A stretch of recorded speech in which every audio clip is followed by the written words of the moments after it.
Olá, o meu nome é Vítor Mendes, resido em Coimbra e sou um dos criadores do projeto mddvtm.org. MDD-VTM é Movimento de Democracia Direta, a versão VTM. Esta apresentação tem como objetivo explicar em poucos minutos apenas as linhas base deste projeto. Objetivo: criação de um partido político que utilize o método de democracia direta como sistema de decisão. Um partido sem ideologia, desenhado de raiz para se adequar à tecnologia disponível e para ser imune às distorções que apresentam os atuais partidos. Democracia direta é um método de decisão que pode ser aplicado em vários contextos, ou seja, movimentos diferentes podem utilizar o mesmo método, mas com uma base de aplicação diferente. Esta nossa versão foi denominada de VTM, pois este movimento começou com um site que tinha o domínio vamos-tentar-mudar.org. Esse site, criado em 2008 por um cidadão anónimo, lançava o desafio de reunir pessoas para juntas pensarem o que poderiam fazer para melhorar a qualidade da governação do nosso país. Durante cerca de 3 anos, reuniram-se cerca de 300 membros num grupo Google e dessa troca de ideias resultou a criação desta versão VTM. Definições prévias. Como a palavra política assusta e causa repulsa a muita gente, vamos começar por ver algumas definições prévias sobre este tema.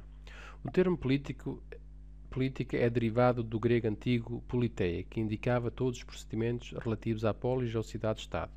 Por extensão, poderia significar tanto cidade-estado quanto sociedade, comunidade, coletividade e outras definições referentes à vida urbana. Política denomina a ciência da organização, direção e administração da polis. A palavra democracia. Democracia é um regime de governo em que o poder de tomar importantes decisões políticas está com os cidadãos, ou povo, direta ou indiretamente, por meio de representantes eleitos, a forma mais usual. Tipos de democracia. Num sistema de democracia indireta ou democracia representativa, os cidadãos elegem representantes, os quais serão responsáveis pela tomada de decisões em seu nome. Este é o processo mais comum de tomada de decisão nos governos democráticos e por isto é também chamado de mandato político. Isto é usado em Portugal. Já em regime de democracia direta, os cidadãos não delegam o seu poder de decisão. As decisões são tomadas através das Assembleias Gerais. Se por acaso precisam de um representante, este só recebe os poderes que a Assembleia quiser dar-lhe, os quais podem ser revogados a qualquer momento. Assim, na democracia direta, o poder do representante se assemelha ao que é conferido por um mandato comercial. São definições que estão na Wikipédia. Tendo em consideração estes significados, podemos dizer que um sistema político democrático é um sistema de decisões comunitárias onde todos os cidadãos têm igual direito de expressão e de voto. Dentro da nossa casa utilizamos o sistema familiar para tomar decisões, dentro de uma empresa tradicional o sistema hierárquico e na sociedade utilizamos o sistema democrático. Por isso não será certamente uma decisão inteligente alhearmos-nos das decisões políticas, uma vez que são estas que regulam os principais aspectos da nossa vida. Nós só controlamos a nossa vida dentro dos limites impostos pelas decisões políticas.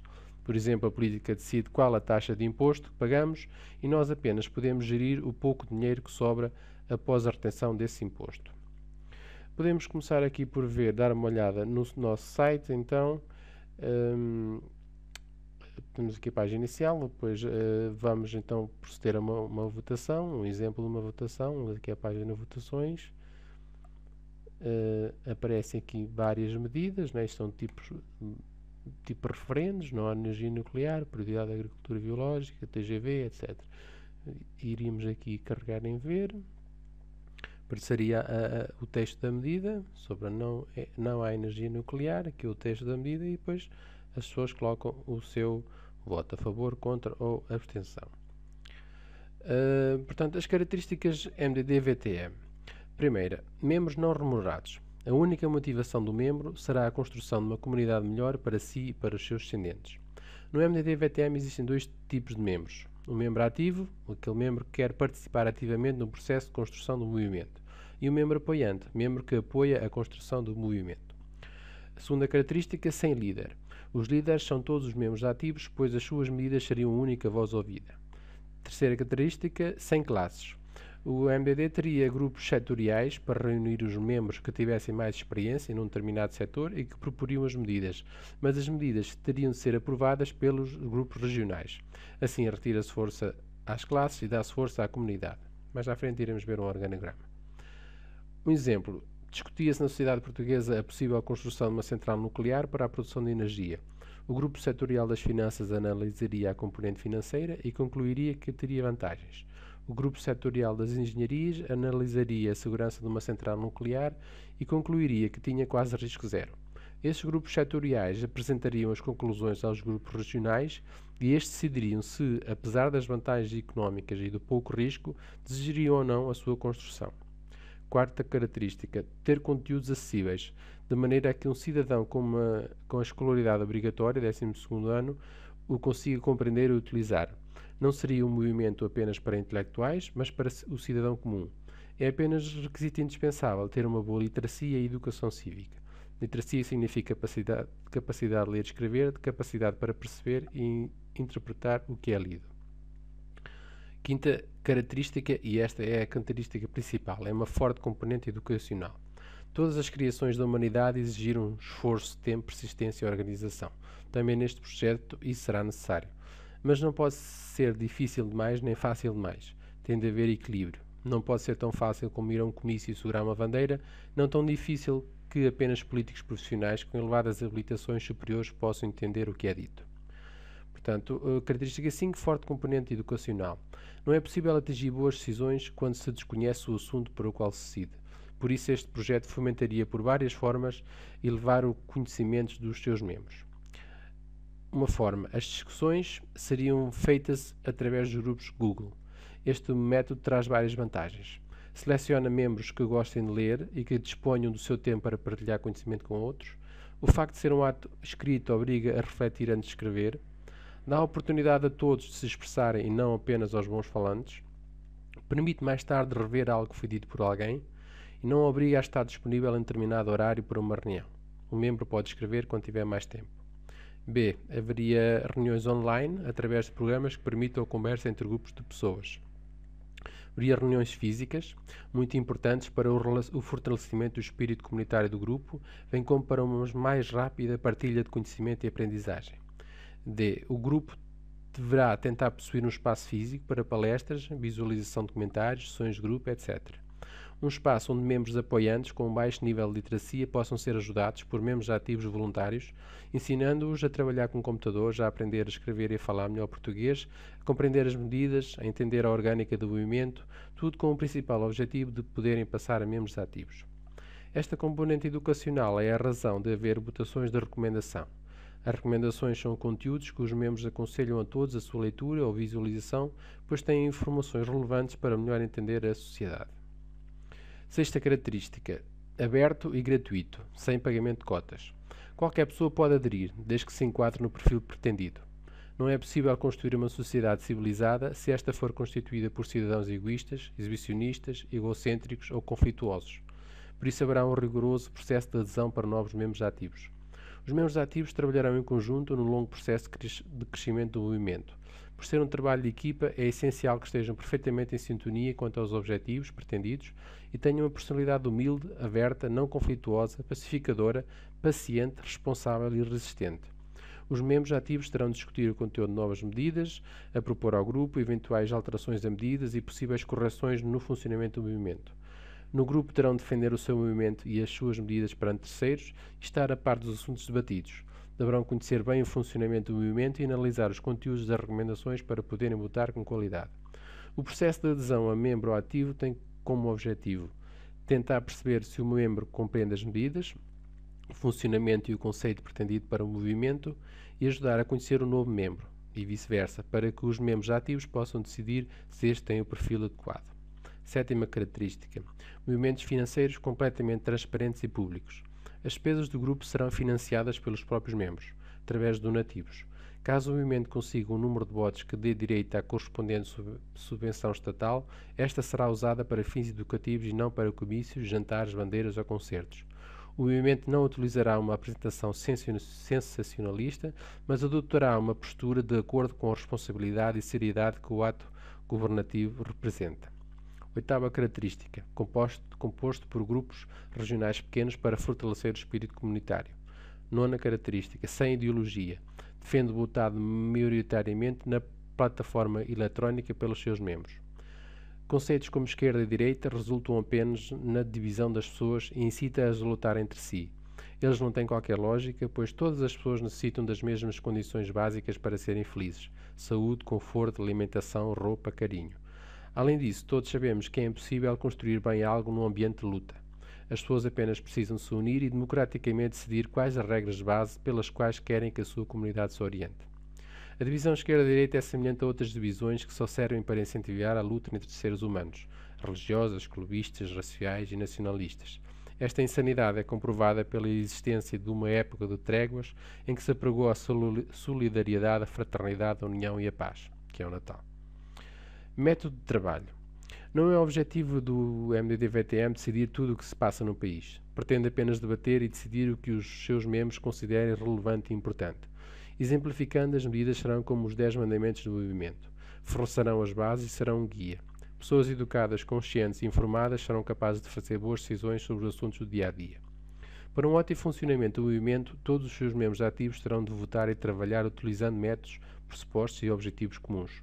Primeiro, as medidas visam desenhar a sociedade onde os membros querem viver. Os membros terão de esquecer momentaneamente as leis atuais e construir as leis que regulariam a comunidade onde vivem. Neste caso, a comunidade do nosso país, Portugal.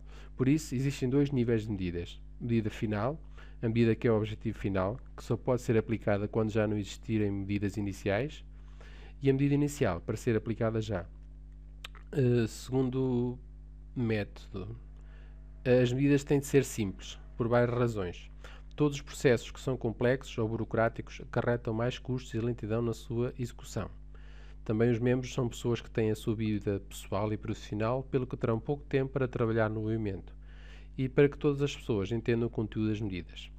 É senso comum que atualmente existe uma panóplia de códigos, regulamentos e leis extremamente e propositadamente complexos, que tornam os procedimentos lentos, com elevados custos para o contribuinte e lucros para os executantes, e que permite que aquelas entidades que têm dinheiro ou conhecimento consigam fugir da aplicação dessas leis.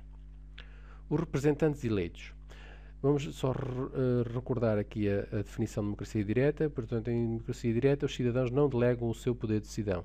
As decisões são tomadas através de Assembleias Gerais. Se por acaso precisam do representante, este só recebe os poderes que a Assembleia quiser dar-lhe, quais podem ser revogados a qualquer momento. Assim, na democracia direta, o poder do representante se assemelha ao que é conferido por um mandato comercial. Portanto, os membros eleitos para cargos públicos têm como função votar nas Assembleias e Parlamento de acordo com as medidas aprovadas pelos membros ativos.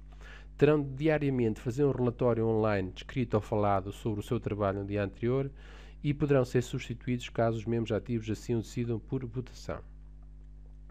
Está aqui um organograma, existem os grupos regionais, que estão Lisboa, Coimbra e Porto. Em cada grupo tem um moderador, um coordenador e um porta-voz, e elege um representante para cada área da saúde, educação e justiça. Depois existem os grupos setoriais, da saúde, educação e justiça, etc. Também tem um coordenador, moderador e porta-voz, e tem os representantes dos diversos grupos regionais. Portanto, os grupos setoriais não terão o poder de publicar medidas. Só os grupos regionais, ou seja, todos os portugueses, poderão publicar medidas. Desta forma, é retirado o poder das classes para os cidadãos. O moderador será um moderador do grupo na internet e tem a função de manter a ordem e organizar os temas do grupo. O coordenador tem a função de coordenar a criação de medidas. O porta-voz será as relações públicas do grupo e tentará expressar a opinião em forma de medidas do grupo, movimento para o exterior. Todos serão eleitos por votação. Todos os conteúdos dos grupos serão de consulta pública, mas apenas os membros que os compõem podem participar ativamente. Projetos com algumas características idênticas. Suécia, o movimento DemoX. Este movimento foi construído por alunos e professores de uma universidade sueca e conseguiu eleger 2 deputados. Funciona da seguinte forma. Uns dias antes dos projetos de leis serem votados no Parlamento, é colocado no site do DemoX uma votação online onde qualquer pessoa pode votar. No dia da votação no Parlamento, o deputado do DemoX vota de acordo com o resultado da votação online. Islândia, elaboração da nova Constituição. Na sequência dos problemas financeiros que atingiram a Islândia e da revolta pacífica da população contra o pagamento dos prejuízos dos bancos, a coligação no poder aceitou proceder a mudanças constitucionais. O primeiro passo do processo de construção da nova Constituição foi reunir uma Assembleia Nacional. Foram convidadas 1000 pessoas de todas as regiões do país, escolhidas por sorteio, de todas as idades e com proporção igual entre homens e mulheres, para se reunirem e discutirem os elementos mais importantes que devem fazer parte da nova Constituição. Elas foram divididas em 128 mesas, acompanhadas por um mediador em cada mesa. O resultado desta Assembleia, onde se ouviu diretamente os anseios e expectativas da população em geral, será organizado um documento a ser entregue na Assembleia Constitucional. Isto é tipo um exemplo do MDD-VTM, mas numa era em que não existem computadores. Pronto, chegamos ao fim. Este projeto é destinado às pessoas comuns. E as pessoas não são perfeitas, não sabem tudo e erram. Quem sabe tudo são os comentadores de televisão, sabem tudo, mas não fazem nada. Aqui o lema é: todos sabemos tudo. Individualmente não sabemos tudo, queremos aprender, mas também queremos agir. E não há nenhum mal em errar, só não erra quem não tenta. Aqui não interessa quem tem razão ou quem é o melhor. Este é um projeto para pessoas humildes, no sentido que não tentam se projetar sobre as outras pessoas, nem mostrar ser superior a elas. Quem estiver neste projeto só poderá ter um objetivo: unir as pessoas comuns em torno de um objetivo comum. Terão de ser pessoas comuns do ponto de vista da sociedade, mas fora do comum na sua essência. Pessoas que sabem o que querem, que acreditam nelas próprias, dispostas a pensar pela sua cabeça, livre de preconceitos e que não fiquem paralisadas perante a complexidade e aparente imutabilidade do atual sistema. Pessoas que queiram ser elas próprias a gerir o seu destino e não entregá-lo nas mãos de outros. Obrigado pela atenção.